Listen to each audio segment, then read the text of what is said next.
Message from General Pepper. Priority 1. We need your help, Starfox. Andross has declared war.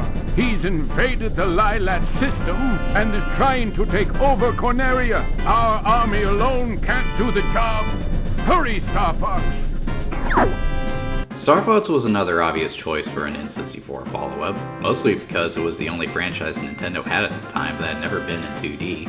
Honestly, it's surprising an N64 game in the franchise didn't come sooner. There is a good reason for the delay though, and that was because Nintendo had jumped the gun. The original Starfox was at the time Nintendo's fastest selling game, so they began production on a sequel almost right away. Starfox 2 would have a full production and marketing push, only to be cancelled just a few months out from release, despite the fact that the game was basically done.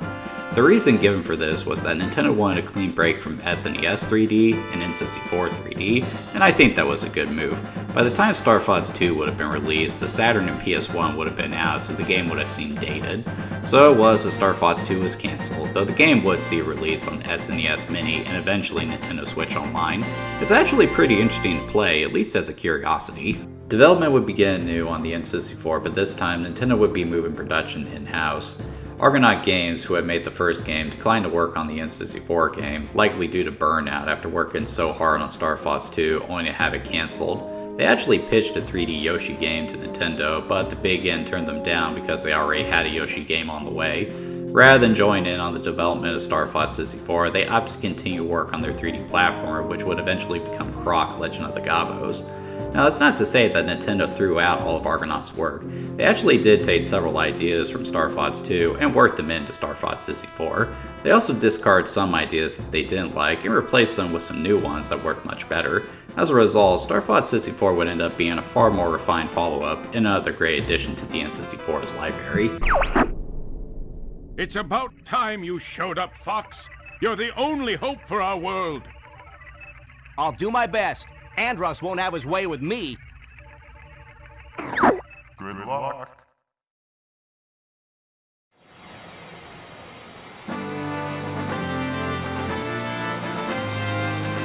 Starfox 64 is a remake of the first game. The evil Andross invaded the Lilat system with the intention of taking over the capital planet Corneria.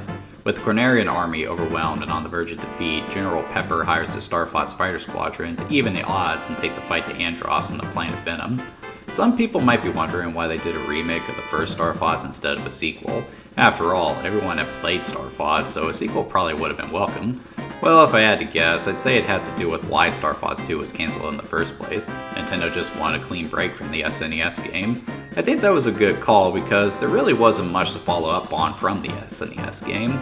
By doing a remake, they were able to take the plot of the SNES game and flesh it out. The Lilat system is a more living, breathing locale, the characters are more defined and memorable, and the stakes are higher than ever before. It really does feel like you're finding your way across a war-torn galaxy in a quest to put an end to the conflict for good. The result is an epic space opera that stands with the greats like Star Wars, Star Trek, and Firefly. This is all brought to life by some of the best graphics on the console. Because Starfox 64 didn't concern itself with big open worlds or anything like that, the game only has to worry about what is on screen. As a result, the game is able to have a greater volume of 3D assets without sacrificing performance. The game's art style was also brilliantly tailored to the N64. It was a smart move to have the game mostly depict spaceships and insectoid creatures because that works well with the polygonal graphics. The choice to depict the characters like puppets was also clever and gives the game a memorable charm. Some may say I'm just defending dated graphics, but considering the bots art sports the same art style as opposed to a pre-rendered image that doesn't match the game at all, I'd say the look was 100% intentional.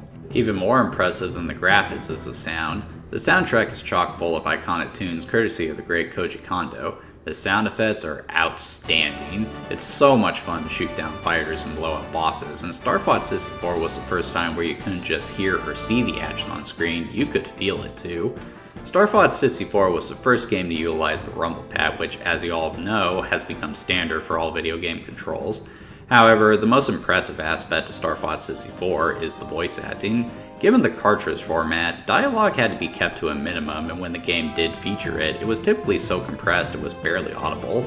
Not only is the dialogue in Starfox 64 crystal clear, but there is a ton of it too. It's paired with some great writing and voice acting as well.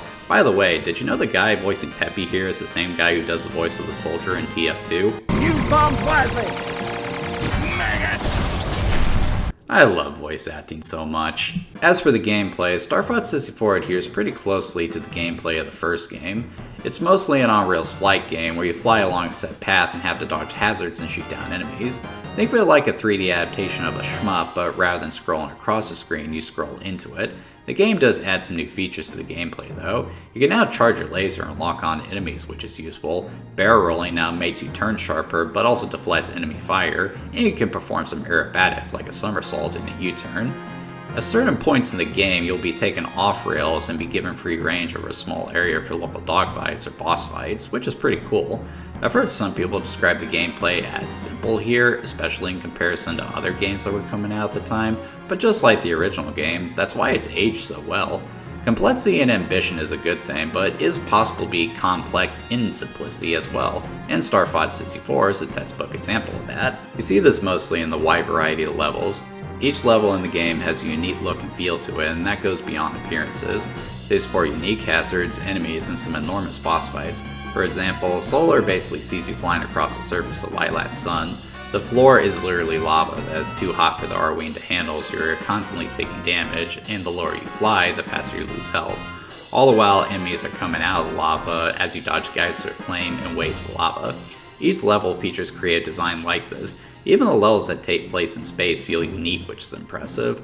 There are also a few levels that see you switch to other vehicles, such as 2 levels where you pilot the Landmaster tank, and a level where you pilot the Blue Marine submarine. The amount of variety in the gameplay here beautifully compensates for the simplistic gameplay and makes it a treat to play even after all these years. Something else that I'm sure people will complain about is the length. A game of Star Fox 64 only takes about 1 or 2 hours, but the game has some tricks up its sleeve to keep you playing. For starters, the game features a branching path system. You don't just go through all the levels in one go.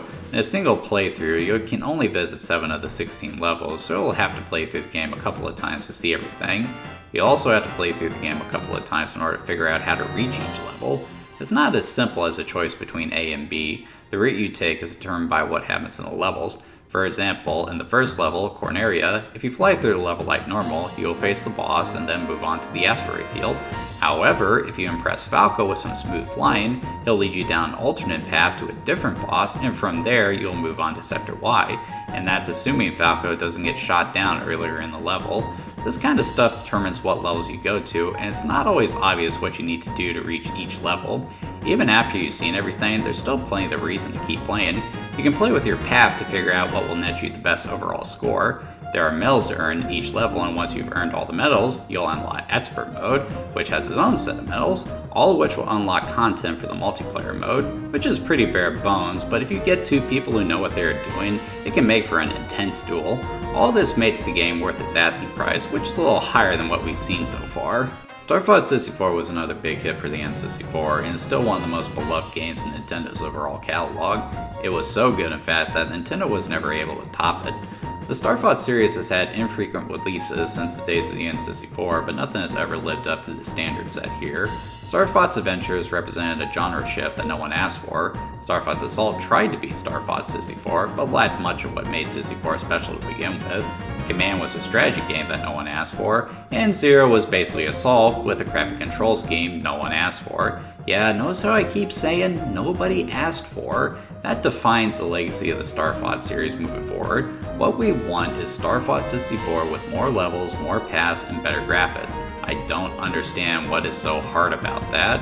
It's sort of telling when the game I recommend most other than Star Fox 64 is Star Fox 64 3D, the 3DS remake. In a weird way though, Nintendo's inability to properly follow up on Star Fox 64 makes it all the more special.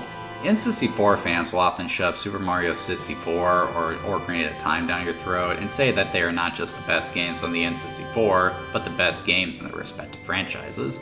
Don't get me wrong, both those games are great, but the fact of the matter is, there have been better games in those franchises. There has never been a Star Fox game better than Star Fox 64, and the game still holds up after all these years, whereas Super Mario 64 and Ocarina of Time are starting to show some age. Why can't Star Fox 64 be looked at as the best game on the console? Well, that's a question I've always asked, and the answer people always present is in regards to the impact of Super Mario 64 or the impact of Ocarina of Time. rather than how good they actually are as games. Star Fox 64 might not have changed the industry, but it's only gotten better with age. It's not just my favorite game on the N64, it's one of my favorite video games, period.